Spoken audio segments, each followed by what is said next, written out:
Spaçi është ndërtuar në vitin 1968.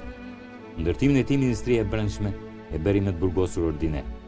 Ka një sipërfaqe 10 hektarësh dhe në këtë sipërfaqe u hapën galeritë e Bakrit dhe të Piritit dhe u rrethua me tela me gjemba nga vetë burgosurit ordiner. Me përfundimin e burgut, në fillim ishin 400 burgosur, më pas numri i tyre shkoi në 600 dhe më pas në 1000 të dënuar politik. Kampi Spaçit në fillim përbehej nga disa baraka të vogla të ndërtuara nga Drejtoria Gjeologjike, që në vitin 1956.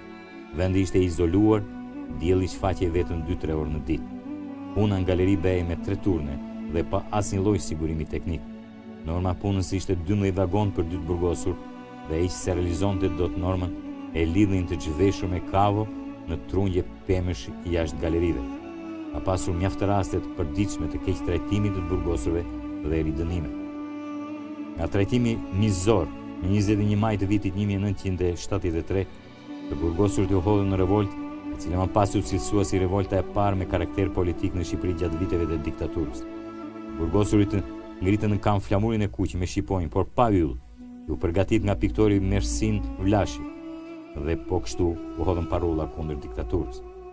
Ishim shtën kështu në dorë kampin e brendshëm, shprehet një ishin burgosur politik.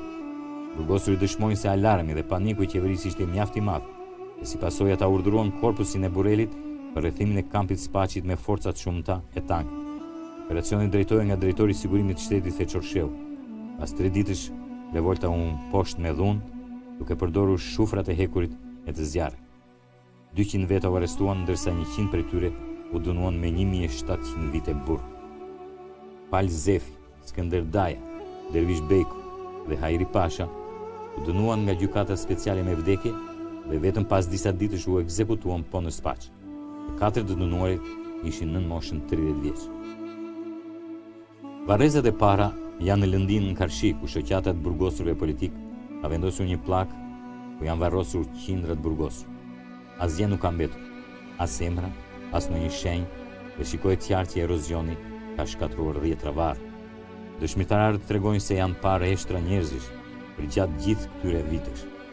Një nga banorët thotë, kanë ardhur dhe kohë mas kohe familjar në kërkim të heshtrave. Por ajo që është edhe më mizore, varrezat e Spaçit ishin në një gremin në shpatin për tej. Varreza e ndërtuar me detyrim nga vetë burgosurit dhe më vonë u prishën nga komanda e Spaçit në vitin 1989, dhe vërshimet e përrojit kanë zhdukur gjithçka. Por ajo që është më e dhimbshme në këtë histori krimesh, janë varret në mes të shpatit tjetër, ku shihen dëshmi të qarta të krimeve mizore të kryer në fshehtësi natën, duke i lënë harres, por nga vetë natyra e vendit ku i kishin fshehur, me mendimin se nuk do të zbuloheshin kurrë. Por një nga familjarët ka bërë të mundur të gjejë të afërmin e tij.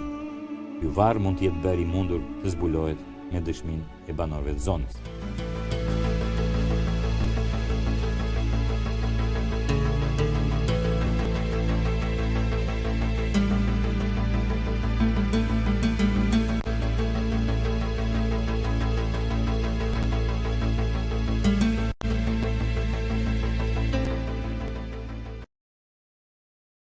Si që përmendëm dhe më parë, një banori i kësaj zone, Gjet Gjoni, na tregon se përveç varreve të vendosur në tabelë nga shoqatat për ndjekurve politik tek burgu i Spaçit, ndodhen dhe vorret e reja të hapura në këtë shpatin matan. Ne jemi në shtegun që të çon një shteg mjaft i vështirë që të çon drejt varreve. Le të përpiqemi t'i shohim nga afër.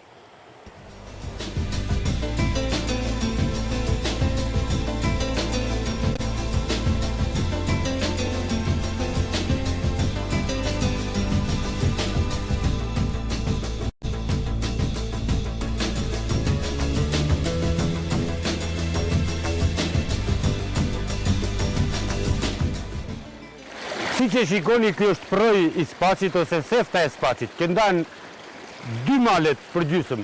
Njëra pjesë i përket Spaçit dhe pjesa tjetër quhet një kodër pa emër. Shihni me kujdes një vagon që ka rënë nga stoku, hedhur nga të burgosurit ose shpëtuar atyre, që mund të kenë nxjerrë mirë ato relata bakër. Ja shenjat e diktatorës.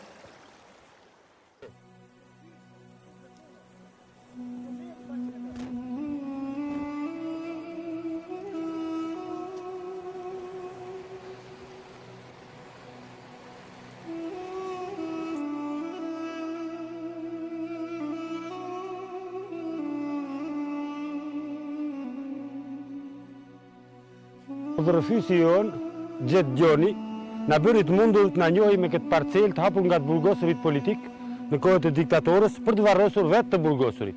Si që jetë qartë, këtu jepet shenja e një vorri, tregon qartë se si ajo është fundosur dhe nuk ka asnjë shenjë tjetër treguese në kokën e varrit apo identitet tjetër. Le të ndjekim më lart një varr të hapur. Shikoni dhe një varr tjetër që duket forma e plot, që ka bërë një hark, pra vitet e tëra tregojnë se ky është fundosur, por ende nuk kemi asnjë shenjë për të treguar identitetin.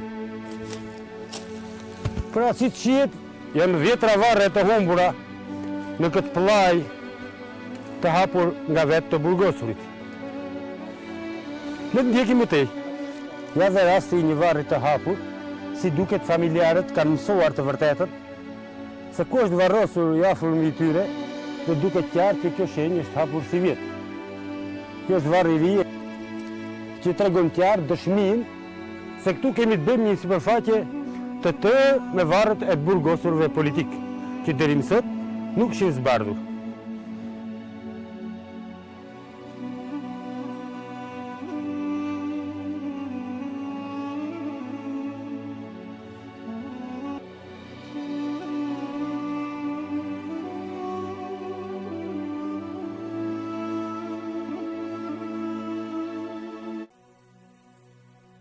Le t'i lëm të prehen të përndjekurit në këtë pëllaj të fshet, të pas buluar deri më sot. Derisa një ditë, këta të zënë një vend në historinë e Shqipërisë, të zënë një vend në memorialin e tyre, në obeliskun e tyre, në historinë e vendit tonë që deri më sot nuk është shkruar. Dhe një ndëshkim, kjo është provë e qartë e një ndëshkimit të diktatorës komuniste më mizore në gjithë rajonin dhe më gjërë, pasi ajo persekutoi dhe vrau gruposi Tinzash natën shqiptarët e vetë. Nga viti 1968 deri në vitin 1990, në kampin e Spaqit kanë vdekur 40 veta, por dhe të tjerë që ende nuk kanë shifra dhe identitet. Në Spaq, sipas dëshmitarëve që ne takuam, të varreza janë prishur nga komanda e Spaqit në 89 dhe vërshimet e projit kanë zhdukur gjithçka. Një grop gjigande pas burgut shërbeu si varr masiv. Në anë të gropës nuk ishte asnjë lloj bindësie, përveç një qershie që u bë simbol i vdekjes. Vetë fjalë për një numër të madh të burgosurësh dhe zhdukja e gjurmave të vdekjes dhe e eshtrave të rreth 400 burgosurëve politikë.